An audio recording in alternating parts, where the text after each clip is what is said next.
लवकरात लवकर खतम करण्याचा प्रयत्न करेन. आपलं जे मौल्यवान वेळ आहे ते 2 मिनटं द्या.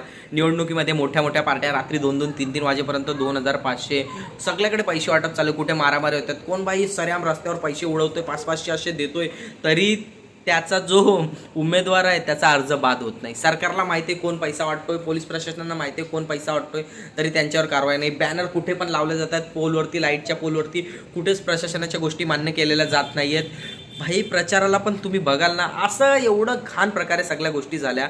आणि तुम्ही मतदान करताय, तुम्हाला वाटतंय तुमच्या उमेदवाराला मतदान बोगस मतदान खरोखर पडतंय. आज आम्ही डोळ्याने बघितलं, कोण येतोय त्याचं ऑलरेडी मतदान दिलंय, मग बॅलेटवर घेणार, पण ईव्हीएमवर जो झाला तो बात करतच नाही. आणि वेबसाईटवर तुम्ही दाखवतच नाही की किती बोगस मतदान पडलेत, किती लोकांचं बॅलेटवर. मग कशाला पाहिजे ईव्हीएम? नाही पाहिजे ईव्हीएम, देश बर्बाद होतोय आमचा. आम्हाला पाहिजे ballot paper, only ballot paper. मोठे मोठे नेत्यांनी संसदेमध्ये, विधानसभेमध्ये हा प्रश्न मांडला पाहिजे. आता आमच्या देशाला बॅलेटची गरज आहे.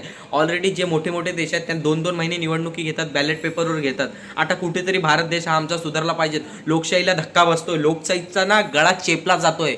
या गोष्टीसाठी आम्ही आवाज उचलतोय. आमचे मनगट बलकट करा. आणि नेक्स्ट टाइम जेव्हा पण आता इलेक्शन येणार, आमदार खासदार, की प्रयत्न करा की बॅलेट पेपर असला पाहिजे आपल्या भारतामध्ये, ऑनली बॅलेट पेपर. ईव्हीएमनी लोकशाहीचा गळा चेप केलेला आहे आणि ईव्हीएमवर माझा भरोसा नाही, कारण ईव्हीएम सोबत छेडछाड होऊ शकते, बोगस मतदार होऊ शकतात. शेवटचं एवढंच बोलायचं होतं. आपण सगळ्यांना जय महाराष्ट्र. आपलं किमती वेळ दिला, धन्यवाद. हा व्हिडिओ सर्वांपर्यंत पोहोचणं खूप महत्त्वाचं होतं.